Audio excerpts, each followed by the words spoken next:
Hello and a warm welcome back, although it's not very warm here in Lincolnshire in England. Back end of January 2025. Today on the amp, once again, hurrah, is the big green amplifier. Once again. Why? So let's go back a little ways and look at this schematic. It is pretty simple, straightforward valve power amplifier, and I've used this sort of topology about, I don't know, on 3, 4, maybe even 5 amplifiers with great success. And so where are we? We've got a 6AU6 over here. Let's zoom in on that. So we've got a 6AU6 here, and it's configured as a triode. In that, the screen grid is connected directly to the anode. 500k grid leak resistor. These two resistors here are a 680 ohm and a 220 ohm here. Negative feedback goes in here. At the moment there's no negative feedback. 47 microfarad decoupling cap, 68k anode resistor. The values aren't shown at the moment because this might have to be changed. At the moment it has a gain of about 33. That is decoupled from the next stage, which is, pull you back a bit, the next stage is a long tail pair that has a heat sink instead of the tail, which is where the long tailed pair gets from. Usually have a sort of big resistor on the cathode to approximate a constant current source. With modern transistors we can do better, so we've got constant current source here. I've used this on several amplifiers too, and this sort of configuration here. It's got 247k anode resistors. One grid is tied to ground, this one here. The other one has a signal coming in. So out of here we get a signal that is 180 degree out of phase with this one. This one, because the signal basically is going through the cathode into the next valve, isn't inverted, and so we end up with two 180 degree out of phase signals to drive the output stage. The output stage are a couple of 5881, I don't know if it's a beam tetrode or a pentode or what, output valves, very similar to a 6L6W something or other. And as you can see, they are connected in ultralinear mode. A couple of 270 ohm grid stoppers. We've got they're running in fixed bias, 10 ohm sense resistors. The fixed bias is here, altered by this 10k pot here. Got minus 80 volts coming in. At the moment it's set to about minus 28 volts bias, with a grid current of roughly 35 milliamps. So it's pretty straightforward. The only thing that is a little bit different maybe is that the primary inductance, no, not the primary inductance, the primary impedance of the output transformer is 4k or 4000 ohms instead of the usual sort of 6k6 primary impedance. Let's move on. That might be worth looking at.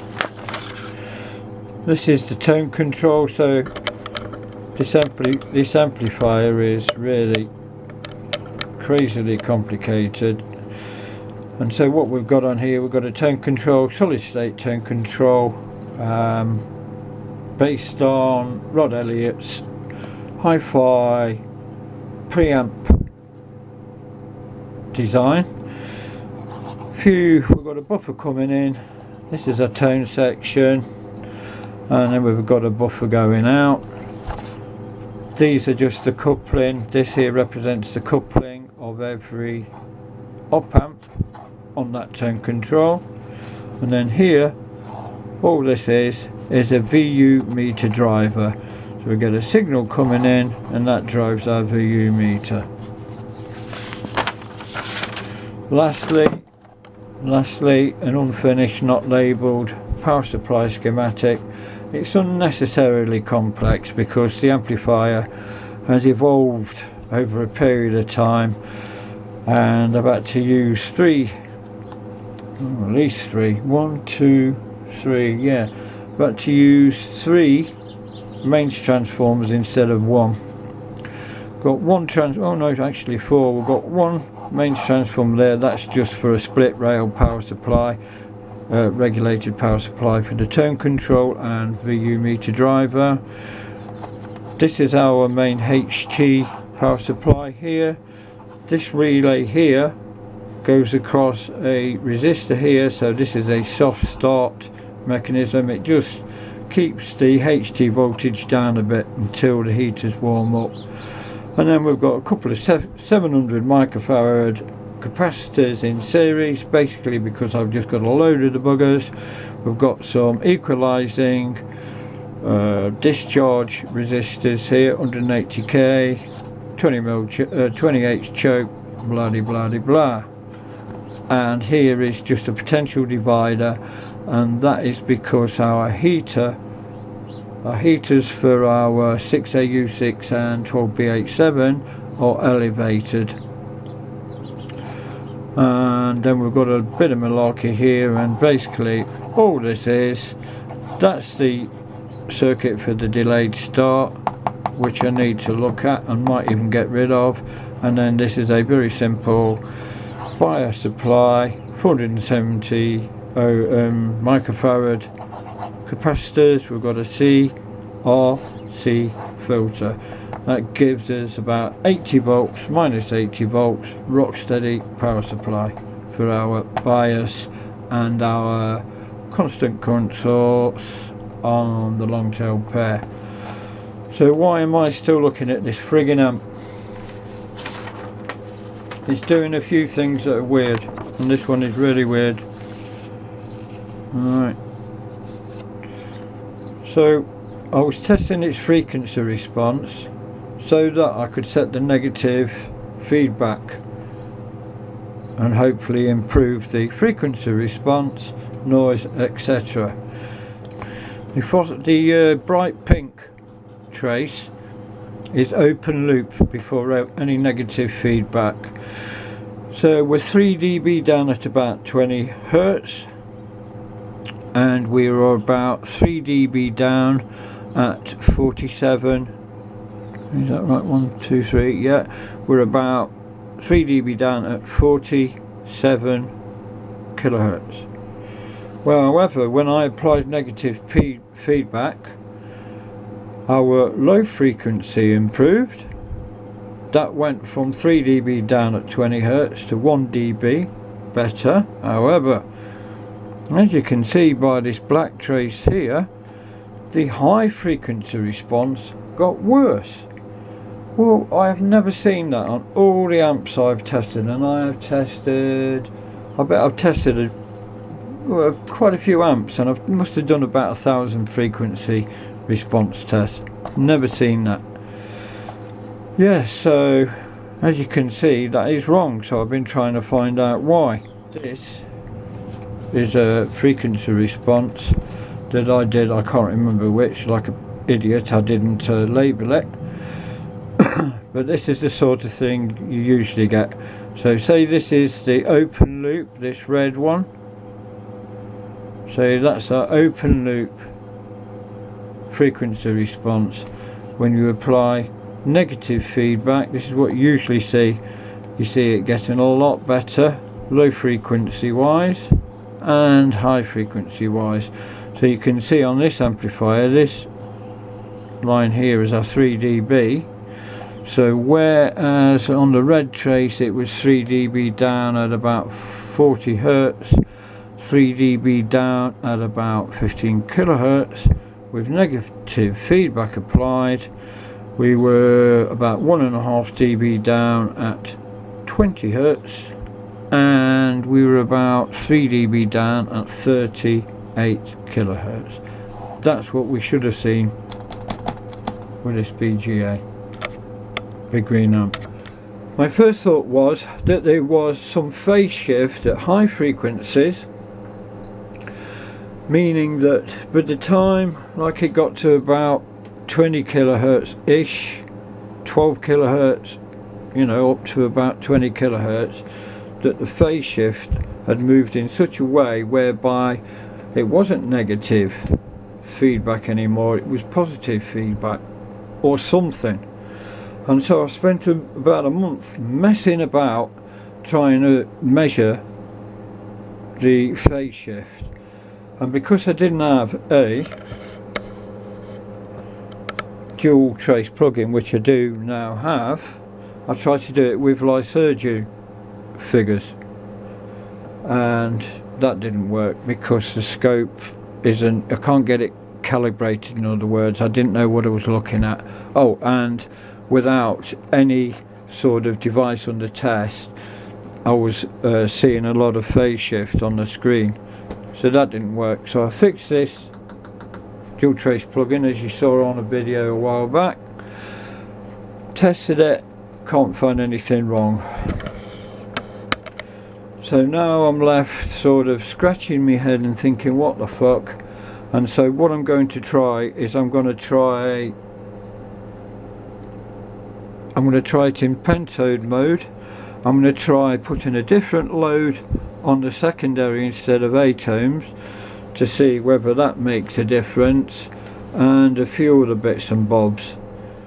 Sometimes later, after a few tests. So what I did, I first tried changing the dummy load value. So first I tried a 4 ohm load, and the results about the same open loop. However, when I came to connect the negative feedback, the signal value increased from, this is at 1 kilohertz, so we were at about 2.5 volts, it went up to 2.89 volts, meaning that for some reason using a 4 ohm load means that the feedback I was putting in wasn't negative, it was positive. I'm not sure about that one. So then I tried a 16 ohm load, well 15.2 ohms. So using the 16 ohm load, that didn't really make much of a difference, made things worse. And then I changed the screen grid from being ultralinear to being sort of like a beam tetrode mode. We'll get back to that in a minute. What's the point of putting all these different loads on? After trying, as mentioned earlier, to see a phase, you know, phase difference, the phase changing at higher frequencies could be the problem. I thought, well, could it be that the primary impedance is wrong? So by changing the secondary impedance, we changed the primary impedance, because the primary impedance is basically a reflection of the secondary. You make the secondary bigger, the primary impedance will get bigger. Scrub that, that didn't work. As mentioned, then what I did, I changed from ultralinear to pentode mode. And so what I did, just run a wire off the main power supply caps through at first a 12k resistor, then we've got a grid stoppers, and then this is just a decoupling cap to ground, a 40 microfarad decoupling cap to ground. However, what that did, that just introduced really high AC hum. I don't know quite why that is, whether that is because this thing is leaky. Yeah, that's another something to puzzle over. If we go over here where I've written this down in decibels, so here we have negative feedback, 0 dB 1 kilohertz. With negative feedback we've got, well, it's basically flat to 20 hertz, and then 3 dB point is 27 kilohertz. However, open, and basically this is where it really started getting weird. I was just getting really bad distortion. I'll show you on the scope. So as you can see, we've got some ripple there, quite really bad ripple, really bad ripple. Forgive the scope, it's playing silly buggers today. Yeah, really bad ripple. That is 258 millivolts of ripple, no signal. That is atrocious. So you'll see when I turn the volume control up, see how we've got all this modulation of the signal. That is really bad ripple. So just try and ignore the ripple for the moment. I'll just get it to about 2.5 volts, and there we go, 1 kilohertz, frequency 20 hertz, and it sort of really just drops off a cliff. Yeah, and we're about, well, essentially the HP8903B, it's detecting more 50 hertz hum than it is 20 hertz signal. So just put that up to 100 hertz, we sort of get something, yeah, a bit better. But anyway, let's go up. Oh shite. Frequency 10 kilohertz. And again we've got that ripple, and do forgive the scope, as mentioned, it is playing silly buggers. Now the last sort of month while I've been messing about with this, I've had sort of artifacts on the scope where you think, it's the amplifier, or is it? I don't think this is the scope at the moment, and so yeah, we've got some distortion there. Just pop you up a bit. There you go. And that's what I'm trying to see that. So aside from all the hazing and the sort of could be oscillate, well, I think that might be just the 50 hertz hum, ripple, whatever you call it on there, that's playing silly buggers. But as you can see, the signal is absolutely atrocious, and if I just look at the distortion, that's 28% total harmonic distortion. So that will sound like, you know, your old grandma farting like after a Christmas dinner. That will, I mean, just yeah, no good. But oddly, at 30 kilohertz it starts to resemble a sine wave again. Frequency 40 kilohertz. Yeah. And so the frequency response, hang on, has it got better? Let me just go back to where we was. Frequency 1 kilohertz. Right, so 1 kilohertz, let's do decibels. Right, 0 dB.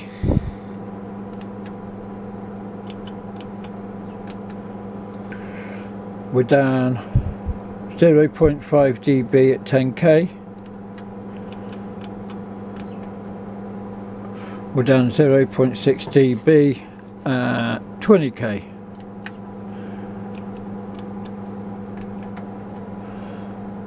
And now we're down at 0.15.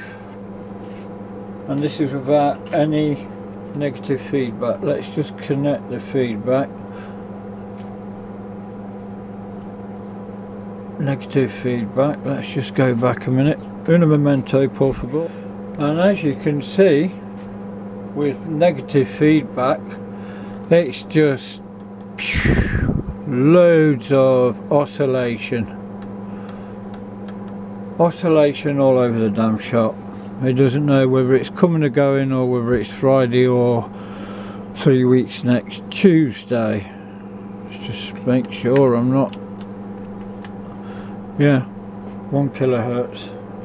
If I take away the negative feedback, everything's cushy. So, oh dearie me, that just seems to have made things a hell of a lot worse. So next I'm going to try Triode strapping them. The output stage, and I found a couple of 100 ohm, look about 1 watt maybe. And a lot of time, like when you've got old resistors like that, like this, see the leads are a bit tarnished, so I just use the back of a what do you call it, scalpel blade. Try and get it on there, and then see that just gets rid of the, what is it called, crap, oxidation. Oops.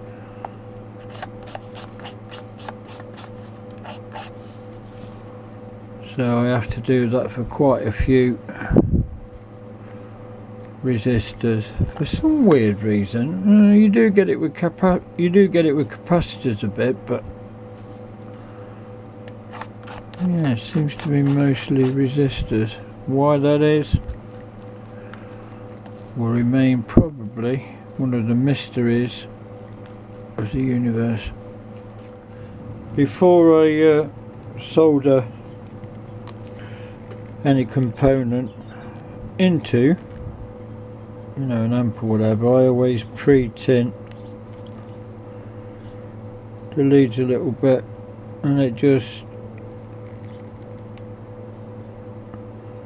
makes them go in easier, and also just warms them up a bit, so hopefully they'll make a good joint. Right, I'm going to go and do that off camera.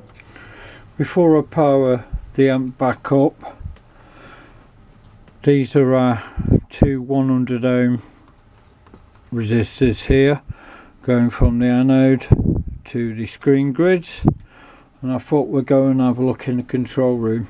Specifications for a Triode connection. And so if we look here, we've got the heater voltage, heater current, we can sort of forget about that. The anode voltage, plate voltage, 400 volts, which is what we've got just about. Grid voltage, now that's telling us that we want about minus 45 volts grid bias. At the moment it's set lower than that to about minus 30, but having an adjustable bias supply, we can adjust that. This figure, next figure, is telling us how much peak to peak AC voltage we want from grid 1 to grid 1, so we can drive the output valve. That's saying the quiescent current, the maximum current, that's our load, and it's saying we're going to get 4.4% THD with an output of 13.3 watts. So we will lose some like power, but I don't know, if that clears up this sort of little bit of a problem we've got, then all the better. Amp's powered up. Straight away you can see our ripple. This is no signal going in. Volume at 0, you can see the ripple is a lot better. Swing you over there, our meter is telling us that too. So it was, from memory, about 200 and something odd millivolts ripple, 50 hertz. Now we're down to 4.76 millivolts, which is far more acceptable. We can get that down lower, hopefully, with negative feedback. Pop you back there, zoom you in a bit, turn the volume control up, change the doodah, and just turning the volume control up and how the scope is reacting, I can tell that's just, yeah, a hell of a lot better. Before we had sort of crazy 18% or even more THD.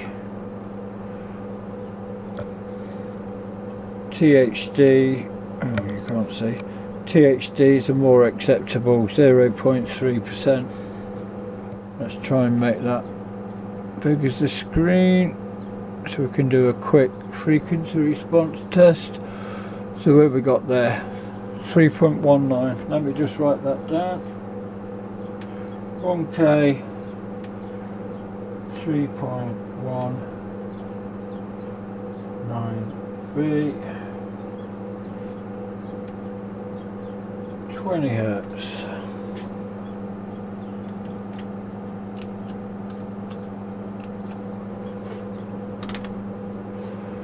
.29.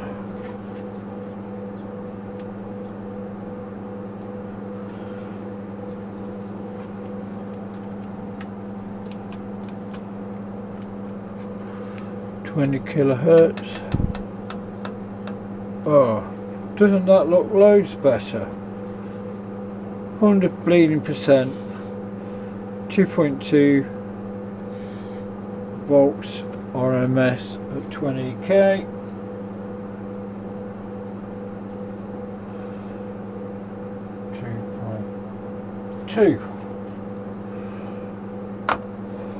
Let's just see what the THD at that is, and at 0.3, so that's good.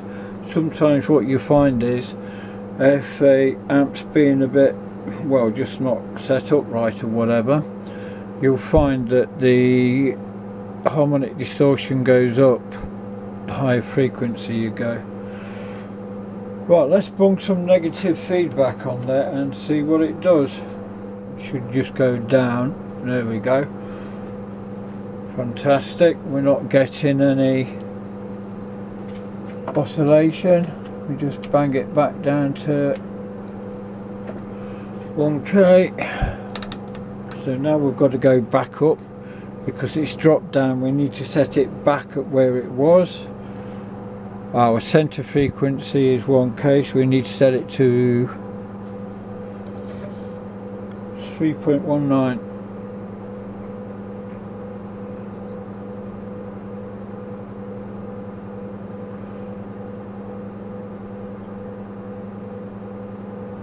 Just take a little bit of mucking about.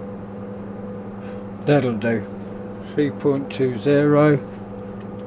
Bonk. That's our 0 dB reference. I'm going to try and get you so you can see the screen and our dB meter. Here we go then. What did we have last time? Oh, God blimey. 20 hertz, it went down to 2.29 volts.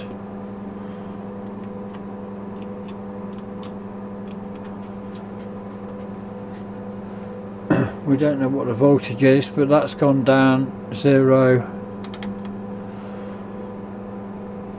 It's gone down about half a dB.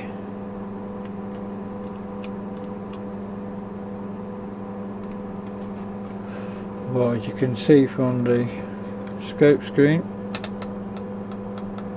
Oh, the scope's behaving as well.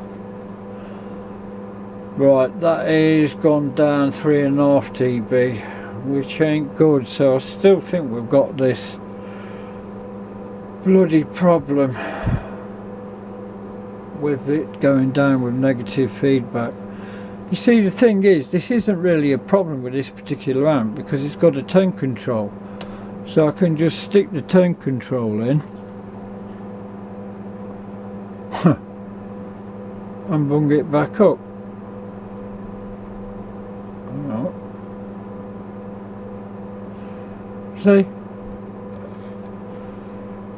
So it isn't a problem per se, but it's still not right, and I'm at a loss really to figure out why. So we're still no further forward, and so now I've got to try and decide whether to put it in ultralinear mode or strap it as a triode. Something interesting, I just did all the previous tests that I just did with minus 27 volts bias, and I'll show you the results in a minute. And then I looked back at the data sheet and it said that the bias should be set to minus 45 volts. And this is what happens, you see, when you start testing. You end up with books full of this stuff, and then you have to sort of go through it after to try and make sense of it. Interestingly though, obviously when I reduced the bias from minus 27 volts to minus 45 volts, the HT went up from 363 volts to 406 volts. However, the datasheet for those figures with a 4K primary impedance transformer with the HT at 400 volts and a bias of minus 45 volts, it said our anode dissipation should be 65 milliamps. Well, I don't understand how they got that, because I just checked it and what was I getting? And this is before, yeah, I was getting 17 milliamps and 18 milliamps. However, before, when the bias was set to minus 27, then I was getting something a bit more like 65 milliamps. So whether the data sheet is wrong or I really do not know. Lastly, because I'm going to call it a day, I've had about enough now. Lastly, our power dissipation, power output before was something like 25 volts with it in ultralinear mode. That has now gone down to 10 watts. What did I just say? 25 volts? 25 watts. Yeah, I'm getting tired. So ultralinear, you get more power out.